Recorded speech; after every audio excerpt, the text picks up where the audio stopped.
Welcome back to lesson 19. Right, we're going to remesh the shoulders. We're going to continue on with the shoulders. We're going to smooth everything down from remeshing it.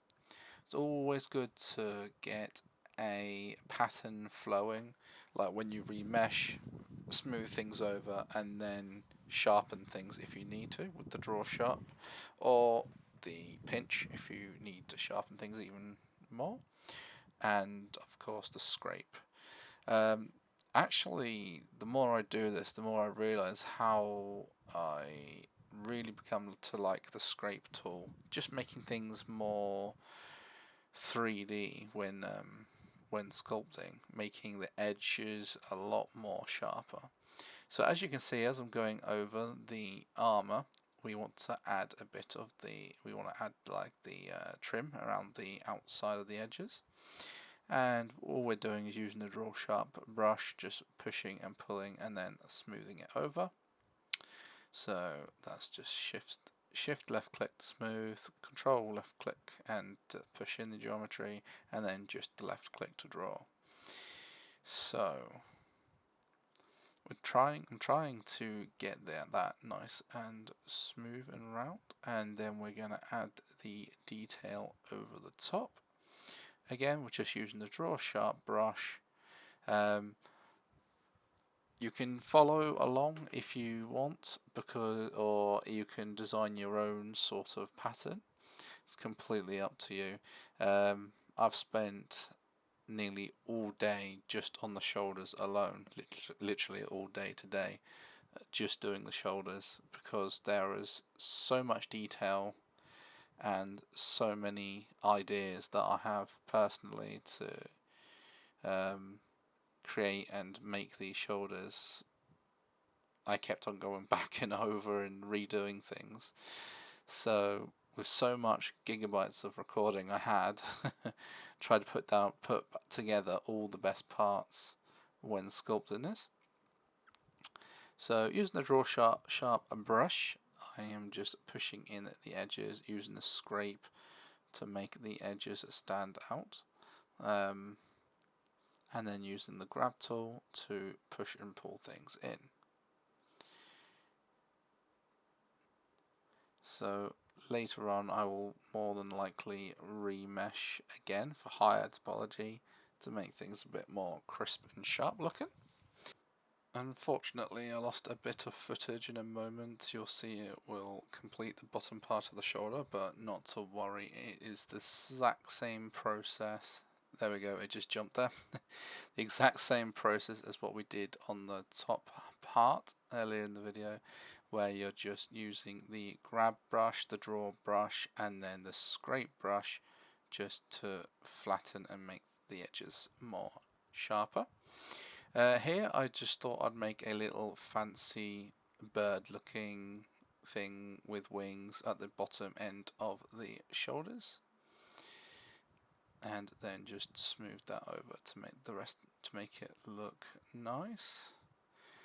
So I'm just going to draw in the edges here just to make it look a little bit more in depth, to just draw sharp, basically making it a little bit sharper, and then giving it a remake over, just smoothing it all over and making it look better.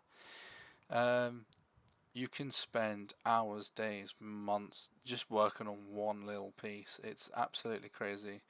However, it can be very rewarding after you've made it really nice.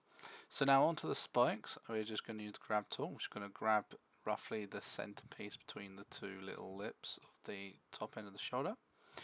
When you pull it out to as far as you want to put it, just remesh. If it's too low topology, just press Ctrl R to remesh and smooth it down.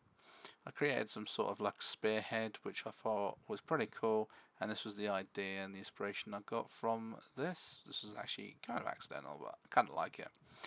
And anyway, so going on to the next part, we want to keep this one spike, and we kind of want to keep the same mesh. So what I'm going to do here is a little bit different we've not done before, which is I'm selecting edges. So I'm pressing number 2 in edit mode, and I'm selecting all the edges going around the base of the spike. And what I'm going to do is, when I've made some sort of a circle square on the bottom, press right click and mark seam. What this is going to do is, when I press L, hover my cursor over the spike and press L, it'll copy all the geometry inside that mark seam. I'm then just going to select and go to press Shift D, sorry, to duplicate it, and separate, which is right click or Control P to separate the object. We're going to reset the transforms, and we're going to just turn off the mirror modifier for now, and we're going to replace this in object mode down just below it. We're going to rotate it roughly around about 35 to 40 degrees or 45 degrees, however you feel like it's necessary. I'm just going to place 2 below.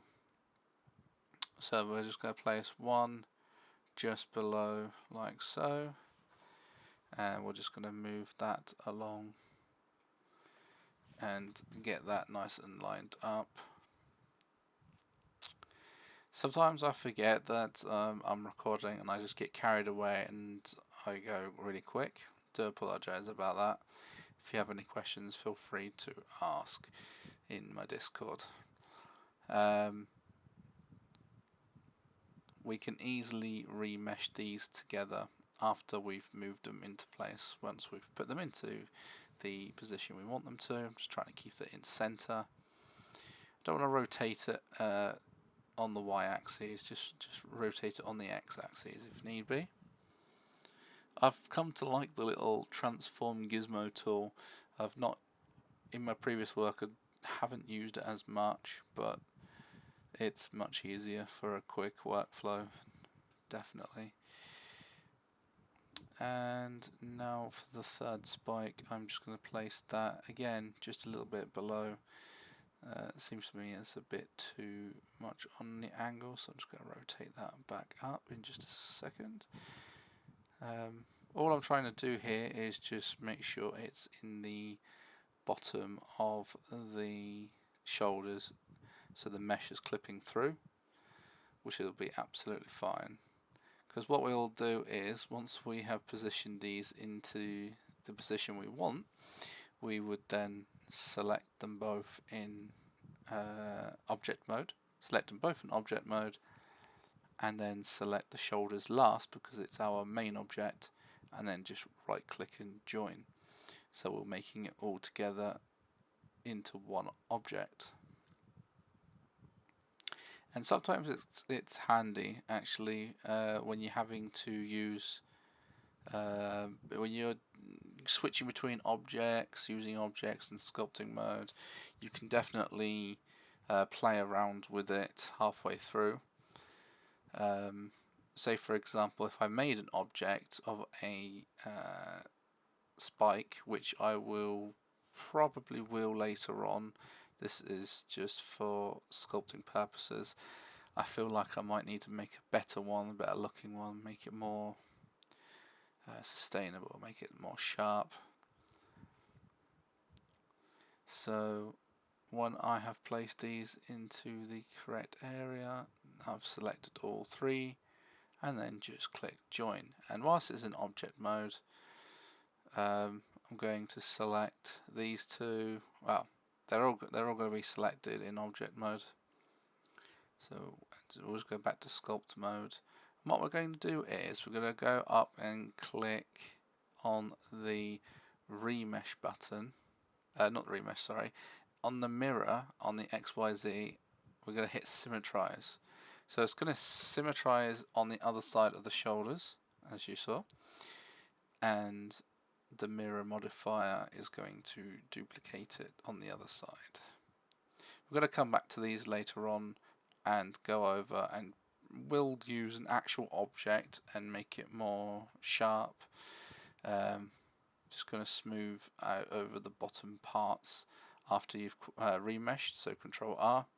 As it's all one object, when you Control R, it's going to mesh and merge in with the object, which is brilliant because that means you can add anything onto your mesh if you needed to in the future.